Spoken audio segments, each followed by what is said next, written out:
तो previous year 25 में पूछा गया क्वेश्चन ये आपके स्क्रीन पर दिख रहा है बच्चा, इसको कैसे सॉल्व करके देखिए। हमको एक स्क्वायर मैट्रिक्स दिया गया है जो इन्वर्टेबल है, कितने ऑर्डर का, 3 ऑर्डर का। ए इज इन्वर्टेबल मैट्रिक्स, कितने ऑर्डर का, 3 क्रॉस 3 ऑर्डर का। देयरफॉर हम एक कॉन्सेप्ट लेके चल सकते हैं कि ए के इनटू 1/a के इनवर्स, इस तरीके से कॉन्सेप्ट लेके चलेंगे और सॉल्व करेंगे। देखो स्केलर स्केलर के साथ प्रोडक्ट निकलता है तो k इंटू 1/k और a इनवर्स को एक साथ ले लेंगे तो k से k कैंसिल, कितना आ रहा है 1 और a इनवर्स की वैल्यू कितना आता है आई। आप प्रॉपर्टी से जानते हो ये एक मैट्रिक्स है और ये एक इनवर्स मैट्रिक्स है, समझो a इनवर्स है और दोनों के दोनों क्या आ रहा है आई। दैट मींस कि a का इनवर्स इतने के इक्वल होता है। ये थ्योरेटिकल पोर्शन यही बात को शो कर रहा है, ये प्रूफ करने बोल रहा था क्वेश्चन में। इसी के बेस पे हम लोग एक क्वेश्चन भी सॉल्व करेंगे। 3a इनवर्स भी निकालना है हम लोगों को। चलिए पहले 3a इनवर्स निकालने के लिए a इनवर्स निकाल लेते हैं। तो a इनवर्स कुछ इस तरीके से आपके सामने दिया है बच्चा लोग। इसी का हम लोग क्या निकालना है, a इनवर्स। तो सबसे पहले आप जो भी मेथड निकालना चाहो निकाल सकते हो। चलिए मैं कोफैक्टर के बेस में बता देता हूँ। कोफैक्टर कैसे निकालेंगे, सारे एलिमेंट्स का पहले a इनवर्स एग्जिस्ट करता है कि नहीं ये देख लेते हैं। तो मॉड a निकालना पड़ेगा, कितना हो जाएगा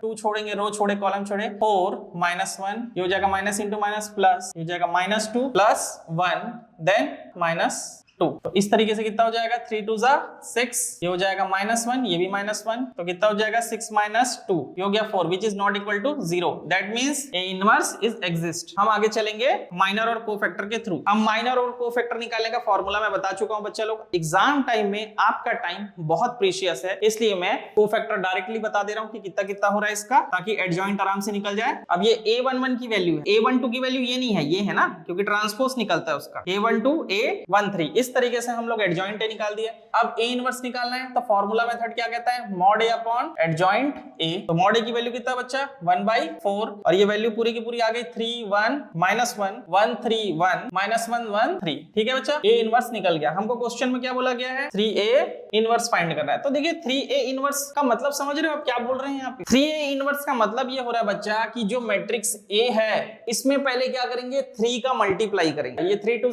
6 -3 3 एक नया मैट्रिक्स बनेगा। उस नए मैट्रिक्स में फिर से ये प्रोसेस को अपन अपनाते हुए ए इनवर्स तक पहुंचेंगे। पहले उसका डिटरमिनेंट निकालेंगे, फिर उसका एडजॉइंट निकालेंगे और वही लंबा प्रोसेस करेंगे। तो क्या ये प्रोसेस सही है चलना? बिल्कुल गलत, क्योंकि हमको बोला गया हेंस इसी के थ्रू हमको आगे की बात को निकालना है। 3a इनवर्स इसी के थ्रू फाइंड करना है। तो हमने देखा है 3a इनवर्स किस टाइप सा है, k की जगह k एक स्केलर है, कांस्टेंट है, तो 1/3 a इनवर्स बोल सकते हैं। तो देखिए a इनवर्स के थ्रू ही ये भी निकल जाएगा। यहाँ पे a इनवर्स इंडिविजुअली है तो जाएगा 1/3 और a इनवर्स कितना है 1/4, कितना हो जाएगा बच्चा 1/12 1 3 1 -1 1 3। इस तरीके से आपका 5 मार्क्स डन हो गया। प्रीवियस ईयर पूछा है, इस ईयर भी ऐसा ही कॉन्सेप्चुअल बेस्ड क्वेश्चन पूछेगा